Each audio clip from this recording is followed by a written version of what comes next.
Did you know a grocery store cashier brought down a $200,000 fraud scheme and became a business owner? Jennifer was a single mother working at a local grocery store, barely making ends meet. One day, she noticed something strange. Customers were slipping and falling way too often. Her manager, Mike, always rushed to help these people, offering settlements and filing insurance claims. Then Mike approached her with an offer. Witness a few accidents, get promoted to assistant manager.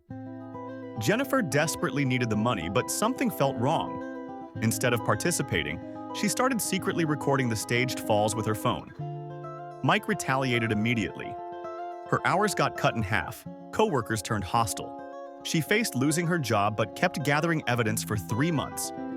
Finally, she contacted the insurance investigators and handed over everything. Mike was arrested the next week.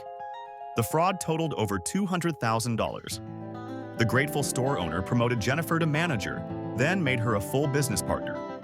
Sometimes doing the right thing pays off in ways you never expected.